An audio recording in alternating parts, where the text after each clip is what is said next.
Руслан, вспоминаю весну прошлого года, когда мы всей редакции тебя убеждали завести аккаунты в соцсетях, а ты нет, никогда. А сейчас уже вот пару месяцев как, и ты уже опытный блогер. Слушай, называть меня опытным блогером, это, конечно, грубая лесть, на самом деле, да. Но вообще никогда не говори никогда. И вот одно из значимых событий прошлого года лично для меня, это вот выход в соцсети, как будто вот в открытый космос. У тебя конечно. уже больше подписчиков, чем у меня. Не надо завидовать, да.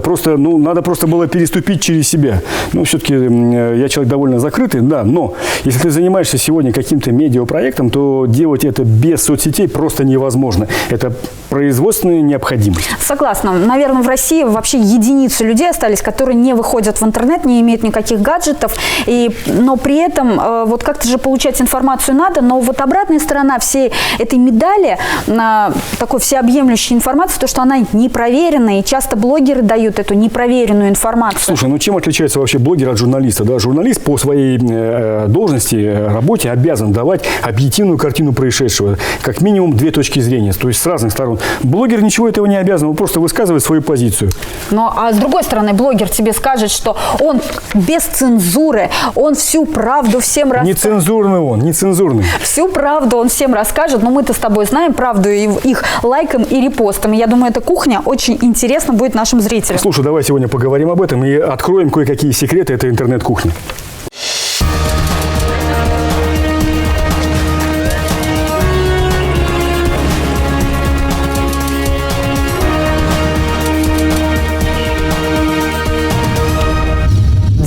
Деньги, нужно трафик, любой ценой трафик. Люди, отравленные информацией. Мы, говорит, всей семьей плакали от того, что потеряли вас. В заголовке это будет страшный закон, чудовищная ненависть, и все пойдут это читать. Вырисовывается какая-то печальная судьба, да? Я всегда вижу блогер продажный или непродажный. Понятие блогера и его статус в нормативно-правовых актах Российской Федерации он не определен. Такого объема информации, как сегодня история человечества еще не знала. Интернет, как то волшебное зеркальце из сказки, расскажет буквально обо всем. И про Катьку из соседней квартиры, и про то, как принц Гарри вместе с женой покинул королевскую семью в Великобритании. К тому же каждый из нас может все эти новости прокомментировать. И что скрывать, даже не выбирая слова и выражения. Имея доступ к интернету, сегодня любой может стать известным, поведать о себе всему миру, быть блогером и иметь столько подписчиков, сколько не снилось редактору серьезного издания. Другая сторона этой информационной вакханалии – качество информации. Можно ли доверять всему тому, что пишут в интернете? Как отличить ложь от правды, если современные технологии позволяют подделать даже голос и внешность человека? Подробности интернет-кухни в нашем материале. В то время, пока 72-летний Фидан Гафаров делал ежедневную пробежку, а затем, как обычно, отправился по делам, пользователи соцсетей уже практически хоронили известного певца. Якобы он попал в ДТП в Зианчуринском районе и скончался. Поехал на заправку, одна женщина увидела, и она плачет. Мы, говорит, всей семьей плакали от того, что потеряли вас. Сообщения о трагедиях все чаще остаются самыми популярными в интернете, а чем больше кликов читателей, тем выше рейтинг издания и выше стоимость рекламы в нем. Фейк-ньюс – это обычно что-то такое очень яркое, очень цепляющее, это что-то очень эмоциональное. И это дает СМИ то, ради чего они работают. А СМИ сейчас в основном работают ради трафика. В прошлом году в России принят закон о блокировке фейковой информации. По этой статье на территории Башкортостана прецедентов еще не было. Я знаю, что обращения в Генеральную прокуратуру они были, но на сегодняшний день решения о блокировании той или иной информации не было, так как она была удалена еще до принятия решения Генеральной прокуратуры. Публикация откровенной лжи не единственный агрессивный метод привлечения внимания публики. Младшие братья фейк-ньюс – это кликбейт и хайп. То есть начинка может быть совершенно глупейшая, пустейшая, но в заголовке это будет страшный закон, чудовищная ненависть, и все пойдут это читать. Вообще эмоции – это сильнейший наркотик, и очень часто все СМИ всегда это было, есть, будет, они давят не на разум, а на эмоции. Публикуя в соцсетях вот это селфи с Сергеем Симаком, охранник Уфимского аэропорта Виталий Двоеглазов просто хотел лайков друзей и не ожидал, что сдает буквально инсайдерскую информацию журналистам. История произошла в 2017-м. Футбольные болельщики с нетерпением ждали имя нового тренера клуба Уфа. Селфи Двоеглазова разрушило интригу и карьеру. Мужчину уволили.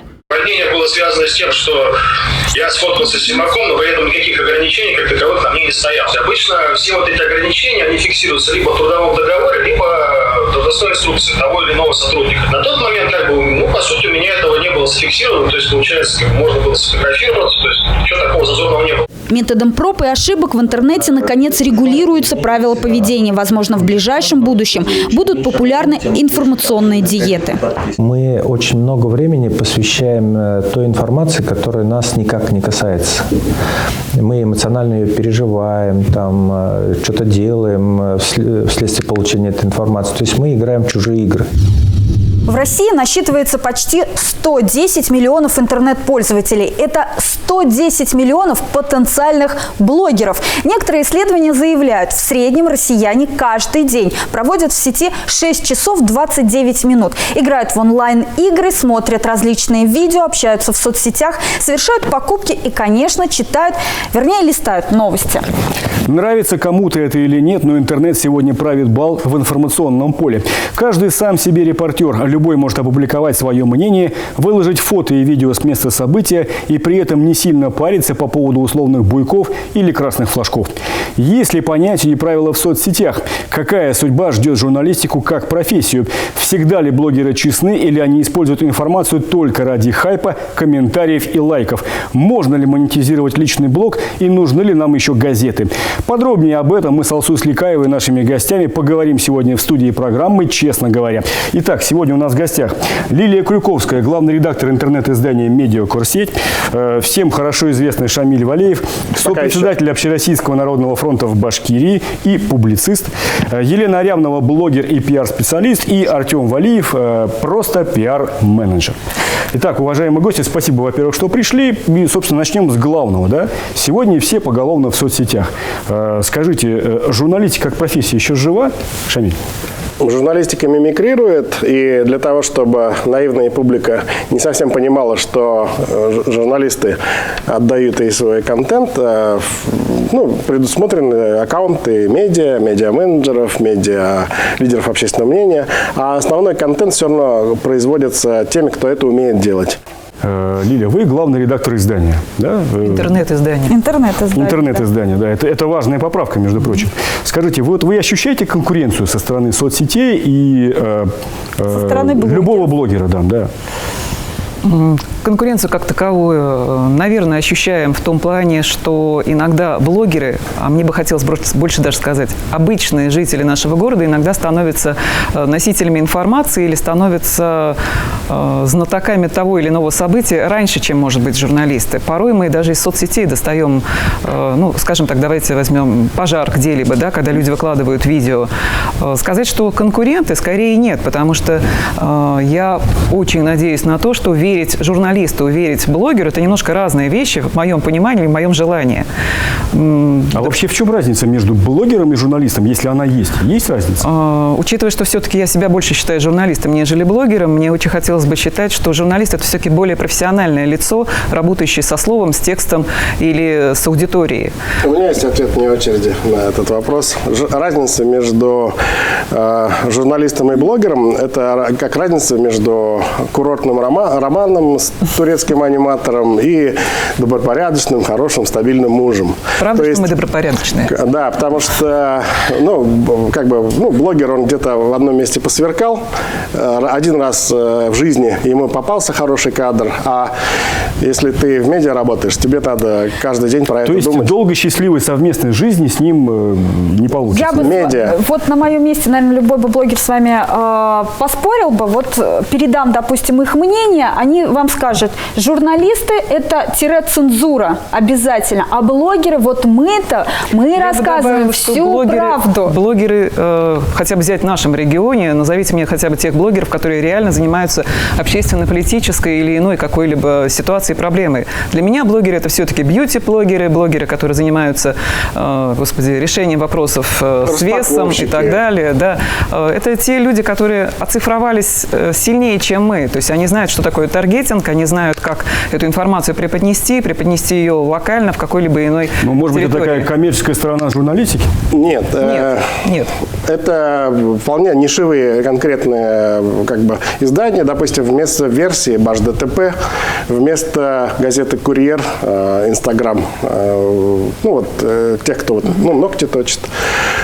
Маникюр. Маникюр, да. Газета бесплатных объявлений, да? Газета А давайте бесплатных спросим у Лены, да, которая... Ну, ты же блогер? Знаете, я, наверное, бы разделила людей на профессиональных блогеров, которые постоянно Инстаграм ведут, которые перешли, может, где-то даже ушли в какие-то более лангриды, там, фейсбучная тема, где есть фитоняши какие-то, да, в хорошем смысле этого слова, которые рассказывают постоянно о полезном питании. У них есть очень большая, хорошая аудитория, 1000 просмотров в день. Ты имеешь в виду, что хороший блогер получается из хорошего журналиста? Хороший блогер получается из хорошего журналиста, но сейчас... Но это не обязательно. Не обязательно. Но сейчас очень много видеоформат входит в повестку, вошел уже в тренде, там, где не надо соблюдать знаков препинания, да, условно, где ты можешь не следить за ошибками. Никто не будет спорить, да, что Артем Валиев хороший журналист, да? Да. Артем, ты видишь себя блогером? Вот как ты себя чувствуешь? Да, это тоже для меня один из инструментов работы как журналиста. Потому что блогеров я воспринимаю так же, как и Лили сказала, как своих помощников, может быть, да, которые первыми заметили, сфотографировали там пожар или еще что-то, да, какое-то ЧП. И мы подхватили эту тему уже с профессиональной точки зрения. Начали уже обращаться за комментариями в официальные органы и так далее, развивать эту тему. То есть блогеры, они вполне себе помощники для профессионального сообщества, да, информационщиков.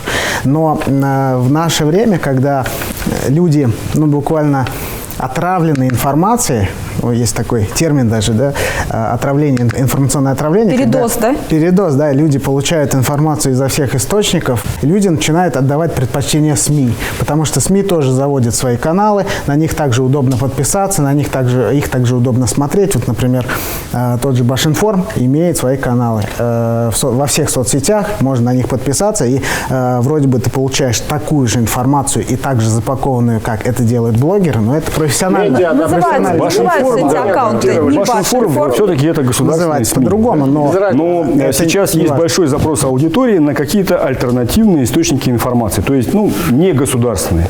Вот вы на себе это ощущаете на своем издании?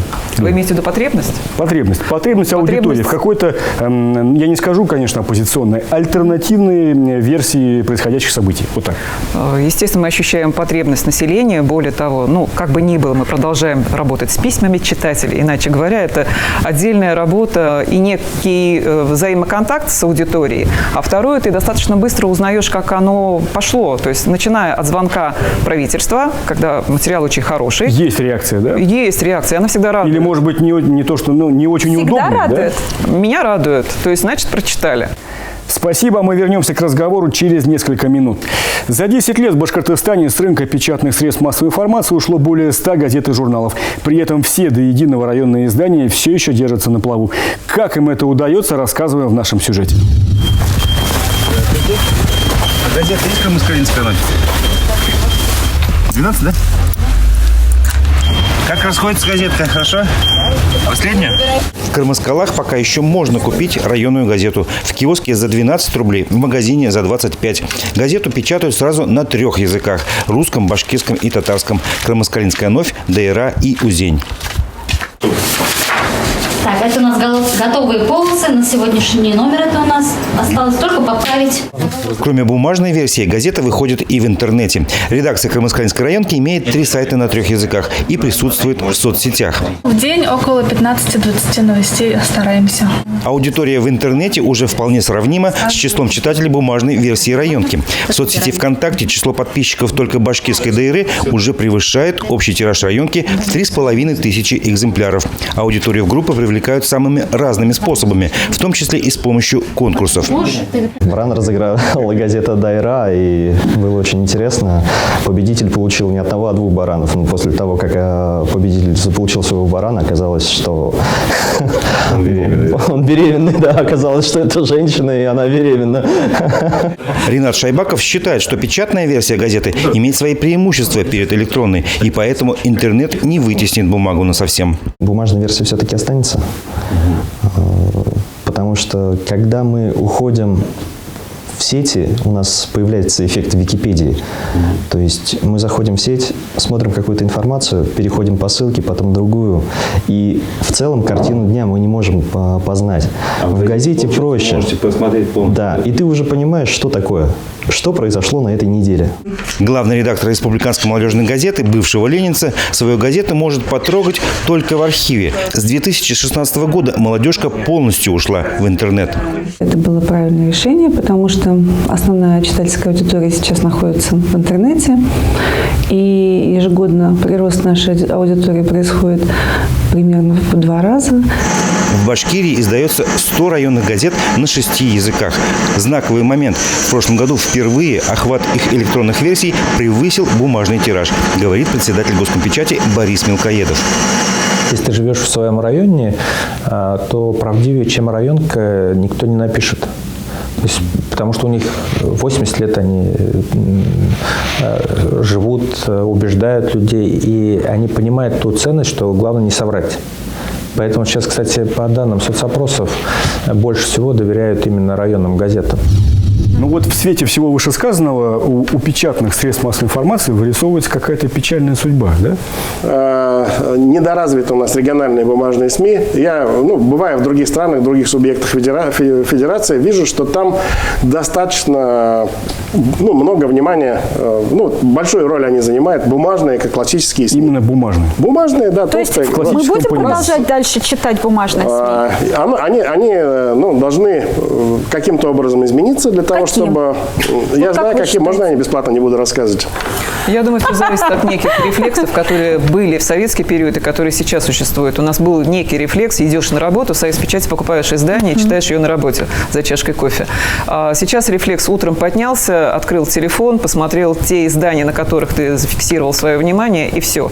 И другое дело, я не открываю уже газеты, потому что в моем почтовом ящике это те бесплатные объявления, издания, которые, я использую в лучшем случае под кошку. Артем, все бумажные издания, они становятся конвергентными. То есть практически еще раз? конвергентными. То есть, можно расшифровать это слово? То есть они имеют и бумажную версию, и сайт в интернете, и какой-нибудь телеграм-канал, и соцсети, да, все. Ты знаешь, в ходе подготовки программы мы для себя поняли, что для жителей районов, скажем, республики, да, наличие печатной газеты важно.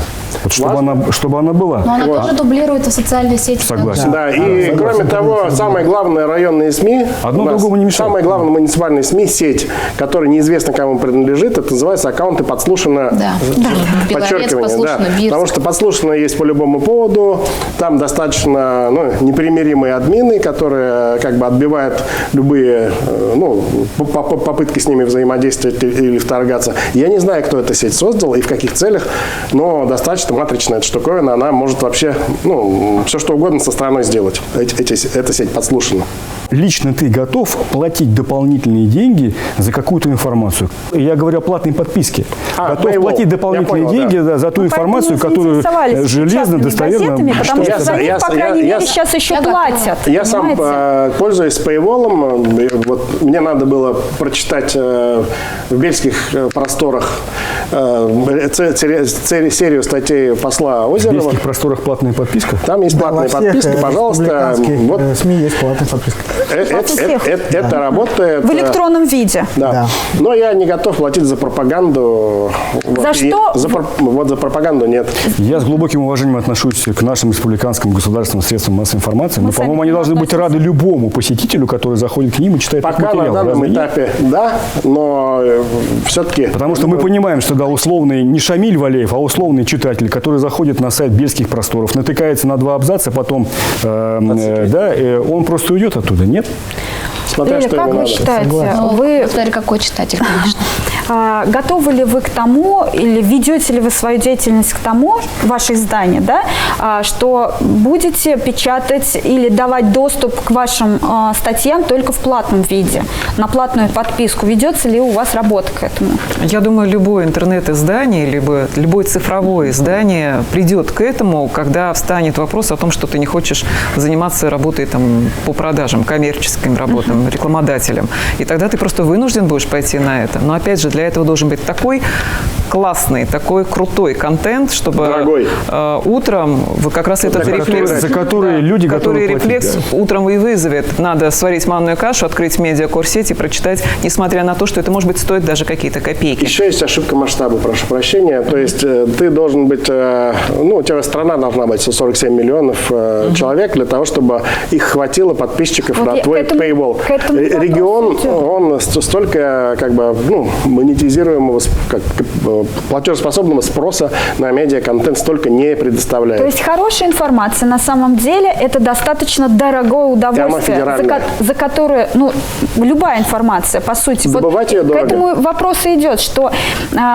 возможно ли найти такую качественную, клевую информацию здесь республиканского масштаба, чтобы она была интересна именно людям, которые живут в республике, за которую они бы хотели платить. Для этого как минимум нужна качественная, крутая аудитория, которой будет интересна эта информация. До тех пор, пока наша аудитория лайкает, смотрит и интересуется количеством изнасилованных, убитых, потеряшек и так далее, эта качественная информация не нужна никому. В любом случае хочется верить и надеяться, да, что всегда будет спрос, несмотря на развитие технологий, на авторскую и качественную журналистику. Мне хотелось бы на это надеяться. Руслан, у меня к тебе вопрос. Что может чиновник писать у себя в соцсетях на своей личной страничке? Слушай, что выкладывать? В трусах он может себя там здесь все просто на самом деле. Да? Сейчас в любой крупной корпорации и в государстве, конечно, тоже есть определенный свод правил, морально-этический кодекс, да, и где оговаривается правила поведения сотрудника. И прежде всего в соцсетях. И там любой чиновник или там сотрудник какой-то крупной компании, он понимает, что ему можно, а что нельзя. Там все четко. Но некоторые же говорят, это моя личная страница, что хочу, то и пишу. Не нравится, не читай. Слушай, понимаешь? значит, если ты получаешь зарплату, неплохую зарплату в какой-то конторе, будь добр, давай, соблюдай правила и выполняй свои обязательства. То есть все просто. Не нравится, иди с Богом. Угу. Но меня вообще волнует вопрос репутации, которую каждый человек создает в интернете о себе. Слушай, согласись, но сейчас понятие репутации вообще очень размытая вот такая меня вещь, это да? тревожит. Я бы хотела со своими коллегами об этом поговорить. Давай поговорим еще об этом с ними. По последним данным журнала Forbes, некоторые российские блогеры очень даже неплохо зарабатывают. Лидером официального финансового рейтинга стал ютубер Валентин Петухов, который рассказывает, как выбрать смартфон, проводит различные тесты гаджетов. Его доход составляет 14,5 миллиона рублей в месяц. В 2 раза меньше него зарабатывает самый популярный журналист ютуба Юрий Дудь – 7,5 миллиона в месяц. Телеведущая Настя Ивлеева – почти 5 миллионов. Мы попробовали залезть в карман уфимских блогеров. Что получилось, смотрите в сюжете. Сюда на конференцию Digital Kurultay съезжаются люди, чтобы научиться зарабатывать в интернете. Бизнесмены, управленцы, блогеры. Рекламный рынок в сети растет в геометрической прогрессии. Сегодня даже обычный человек может монетизировать страничку в соцсетях. Для этого не нужно огромное количество подписчиков. Пришло время, во-первых, микроинфлюенсеров, так называемых, да. На самом деле каждый человек блогер. Вот. И даже наоборот, у блогера, у которого там сотни тысяч подписчиков, миллион, к ним доверия сейчас меньше. Потому что часто они пишут рекламу, иногда она не самая проверенная, и люди доверяют людям, простым людям. Чтобы зарабатывать чуть больше, нужно поработать над своим имиджем, учит Регина Штягина, специалист по личному бренду. У нее есть методика, как из никому неизвестного человека превратиться в суперзвезду. Зарабатывают блогеры вообще, ценник может быть там от 1000 рублей до нескольких миллионов рублей. Сейчас мне это уже мало. Если взять года 2 назад, для меня это были хорошие цифры. Купить можно iPhone сразу, новый. Какое количество блогеров в Башкирии, никто не знает. Роскомнадзор прекратил их считать в 2017 году. На сегодняшний день статья 10.2 149 федерального закона, она утратила силу, но такая норма закона была. И это было единственное положение, которое так или иначе определяло статус блогера. На сегодняшний день понятие блогера и его статус в нормативно-правовых актах Российской Федерации он не определен.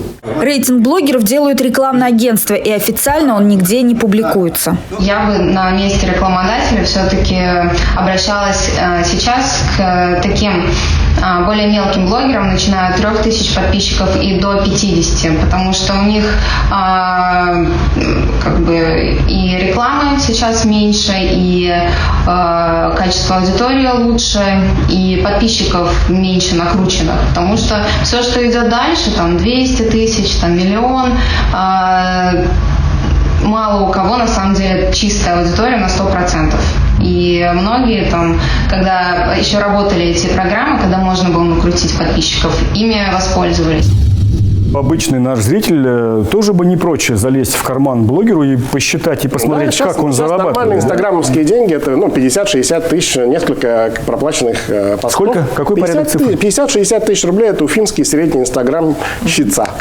Они легко это деньги В зарабатывают. Инстаграме провести розыгрыш, вот есть же всякие гифки, да, подпишитесь на 10 человек, поставьте лайки, отметьте своих подружечек, тоже стоит там порядка 40-30 тысяч за организацию только вот этого всего, не считая тех призов, которые они вкладывают в этот При проект. этом себестоимость крайне низкая, да, практически равна нулю. Да, Вы то есть знаете, они вот за если счет- в классических да. средствах массовой информации правило очень простое, да, кто платит, тот заказывает музыку, есть спонсор, есть собственник, и они определяют редакционную политику, нравится нам это или нет.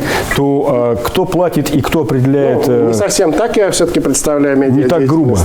Да, не так все-таки редакция обязана быть Шамиль, обезьяной с относительно гранатой. соцсетей, как понять, на чью мельницу он льет воду или там в чью пользу он работает? Я всегда вижу блогер продажный или непродажный. Я вижу пост, потому что блогер – это наивный журналист гражданский, который… Мы уже этот путь прошли в 90-е годы, когда кормились семгой с блинами, когда оказывали взятку гостеприимством, пускали в пресс-туры, там, катали на самолетах, на шарах или еще что-нибудь в этом роде для того, чтобы купить лояльность журналиста. Мы всем этим уже переболели. Когда мы говорим о блогерах, блогеры очень часто зарабатывают себе, так сказать, очки и внимание именно хайпом. И вот вопрос, имеет ли право журналист хайповать на какой-то теме? И честно, и на самом ли деле, вот следующий пост Марата Гареева, о котором я сейчас зачитаю, 500 000 рублей за первенца. Отличное решение. Вся российская нищая алкашня, маргинальщина и прочее дегенератство срочно побежали, здесь мы нецензурное слово, и размножаться. Это вот правда, что этот пост Марат Гареев написал как следствие редакционного задания? Или вы не несете ответственность за слова своего Как вы сотрудника? вообще на это можете реагировать? Как это соотносится? Ну, во-первых, каждый журналист имеет право на свое собственное мнение, поэтому данный блог, он не вошел даже в рубрику «Мнения», которая существует у меня в издании. Здесь я вижу только оскорбление. Где же эта тонкая грань, Артем? Вот грань личной ответственности и коллективной ответственности, Как ну, вы скажем, со своими редакции. сотрудниками Как с этим это определиться? Во многих, обсуждаете? это дело, я считаю, каждой редакции. То есть во многих редакциях есть такой пункт даже в трудовом контракте, да, как поведение сотрудника за пределами редакции, и его вплоть до могут наказать за то, что он как-то нецензурно выражается. Это вопрос договоренности, когда принимают сотрудника на работу. Если человек согласен с этим пунктом, он приходит. Нет. Я так понимаю, в медиакурсете этого нет пункта, поэтому вот такая ситуация возможна. Ребят, мы не обсуждаем судьбу лично Марата Гареева, он действительно хороший журналист. Мы, в принципе, говорим об этой проблеме, если это проблема. Да, с другой стороны, есть, например, такие же кодексы морального поведения чиновников, да, и никто не спорит с этим, что чиновник там не может определенные себе вещи допустить в Журналист соцсетях. имеет право искать, блогер имеет право искать, нащупывать границы. Это всегда человек, который артикулирует, это всегда немного подросток, который всегда пробивает границы. Как только мы говорю о том, зажмемся… что журналист намеренно пользуется специальными такими, ну вот раньше это было модно называть нейролингвистическим программированием, да, а здесь вот просто человек выводит свою аудиторию именно на эмоции, он знает, что если он именно так напишет, если он оскорбит, и это хайп, очень важную тему. мы Такая вообще же говорим, проблема. что это же проблема каждого человека, что он имеет право выкладывать и чего лучше вообще вот у нас в соцсети произошел очень не важный выкладывать. такой момент, который мы не заметили. Вот. Каждый стал писателем. и издателям, и фотографам. И, да, доступны все инструменты. Да, они получили трибуну. Получили трибуну. И не всегда это у людей получается квалифицированно, то есть не всегда милиционеры, которые там устраивают какие-то пляски там, с вызовом стриптизерш, там, или там молодые люди из сыроваренного завода, которые купаются там, в чане с сыром, там, они не всегда отдают отчет в последствиях того, что они делают. Да. Сейчас мы пока вот эту серую зону проходим, для некоторых она плачевно заканчивается сроками. Но сейчас уже все становится по своим. Знаете, есть такая организация, уже помянутая нынче здесь, да, это Роскомнадзор. Не только Роскомнадзор, который отслеживает и мониторит определенные еще должна быть Роскомсовесть и Роскометика внутри каждого человека, который немножко понимает, можно ли выкладывать ролик, когда стреляют снайпера на Лубянке в террориста, или нельзя выкладывать. В продолжении темы нашего сегодняшнего разговора послушаем особое мнение наших и ваших коллег. Безусловно, журналист в личном аккаунте, в соцсети может позволить себе несколько больше, чем он может позволить себе в СМИ, в котором работает. Но все-таки голову, мне кажется, нужно включать всегда. И всегда понимать, что если ты работаешь в определенном СМИ, то что ты говоришь в некотором роде будет переноситься в том числе и на СМИ, которые ты представляешь. Работу выбираем себе сами, особенно если это госструктура или какая-то крупная корпорация, то мы должны транслировать ценности данной корпорации и никак не ошибаться репутационно, да, репутационным риском не подвергать саму компанию. Это должно быть прописано вообще в должностных обязательствах, я считаю. Потому что, да, если вы свободный блогер, то транслируйте все, что вы хотите. Но если вы сотрудник крупной компании, вы несете ответственность за эту компанию. Поэтому должен быть определенный регламент. Бывают такие глупости. Сотрудник Coca-Cola написал о том, что там, не знаю, негры-обезьяны, например, да? В кавычки это вставим, чтобы меня за это не застрелили. Вот. И потом он говорит: ой, это мое личное мнение, там, это не мнение компании. Камон, брат, ты работаешь в Coca-Cola, в Аэрофлоте и прочем. И ты должен фильтровать базар. Эти годы, когда можно было говорить все, что угодно, ушли.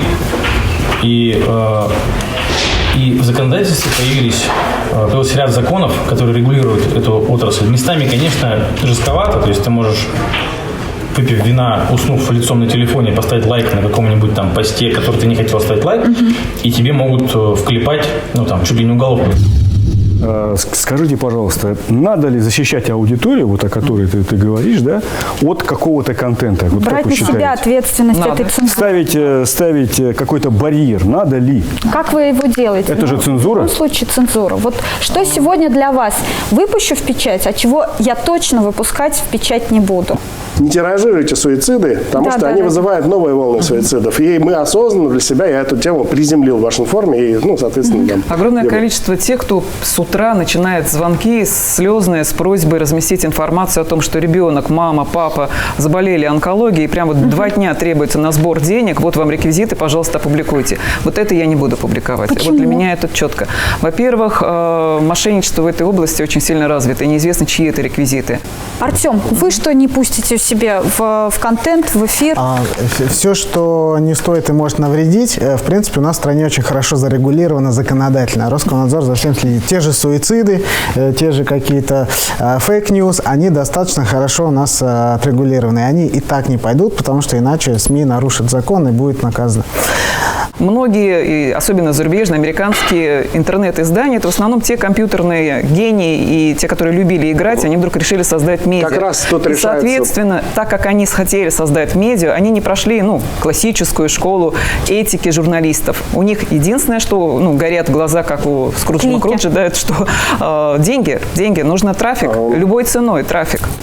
Резюмируя наш сегодняшний разговор, есть ли будущее за профессиональным подходом к подаче информации? Вообще ничего не изменилось с появлением СММ, благосферы и гражданской журналистики. Контент как был первичен, так и им и остался. Вот, просто то, что раньше в виде каких-то портянок и кирпичей выкладывали на бумаге, сейчас в виде маленьких картинок выкладывают в интернете. Аудитория растет. Им интереснее уже пользоваться той информацией, которая проверена. Следовательно, я очень надеюсь, что однажды наступит день, когда аудитория будет конкретно искать информацию у журналистов. Зубы лечить нужно идти к стоматологам, а читать надо журналистов. Журналист – это все-таки тот человек, который дает тебе проверенную информацию, полученную с двух сторон. Это все-таки классика, да. Журналистика будет жить до тех пор, пока журналистам относятся столь же серьезно, как относились раньше. Я действительно считаю, что у нас в последнее время мы были ограничены в высказывании собственного мнения, да, за время какой-то советской, наверное, власти. Мне там еще не было, но я так предполагаю. И когда у нас появились сотовые телефоны, появились эти все мессенджеры, социальные сети, мне кажется, мы проходим период игры и какой-то период наиграться, почувствовать себя журналистом. Я лично считаю, что да, мы прошли такой период игрушки, когда телефон для нас игрушка. И большинство-то уже блогеров используют, и контент-план у них есть, и дизайнеры оформляют аккаунты. То есть это же целая культура ведения этих блогов, и это целая работа, где также работают законы журналистики, и ответственные блогеры тоже живут, в принципе, по законам журналистики. Артем. В условиях цифрового мира, когда на каждого человека ежедневно сваливаются тонны информации, гигабайты информации из разных сторон, проверенной, непроверенной, разной, да, совершенно, когда перед человеком стоит задача ее отфильтровать, да, выбрать то, что ему действительно нужно. Вот здесь роль журналиста и роль СМИ, она действительно не только не будет как-то снижена, она будет еще и больше актуальна, да, потому что именно журналист может вместо этого человека отсортировать, выбрать нужное, преподнести ему на блюдечке, да, а человеку остается только зайти на сайт этого СМИ или подписаться на канал этого или другого СМИ, или всех СМИ сразу. И плата его за этот контент будет как раз вот эта подписка, его клик, его заход на сайт, его время, его связанное с этим, может быть, какое-то неудобство, что нужно зайти именно на этот сайт. А СМИ потом этот заход монетизируют через рекламодателей. Большое спасибо вам, уважаемые гости, что пришли. Большое спасибо вам за предметный, честный и профессиональный разговор. Спасибо большое. Спасибо, что еще зовете.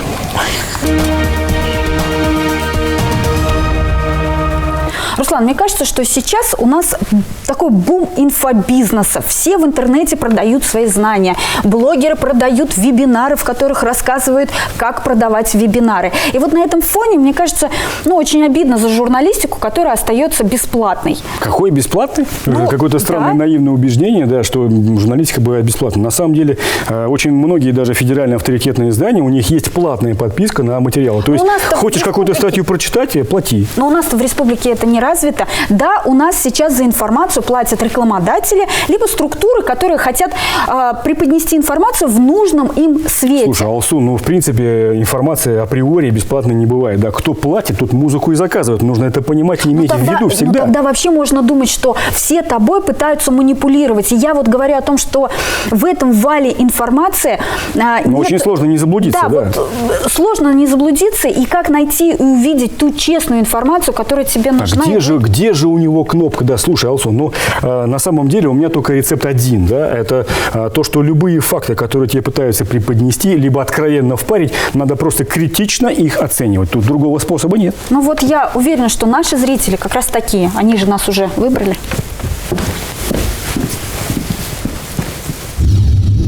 По секрету всему свету, это и есть новая реальность. Нравится кому-то это или нет. Честно говоря, виртуальный мир все больше заслоняет собой реальный. И привычный порядок вещей рушится и перестраивается на глазах. Все сложнее отличить правду от вымысла, а настоящих кумиров от карамельных фантиков. Как остаться живым и настоящим в липких, но таких манящих нитях всемирной паутины, каждый решает сам для себя. Но только помните, что лучше быть, а не казаться. Смотрите, честно говоря, на канале БСТ и во всех соцсетях страны. До свидания и берегите себя и своих близких.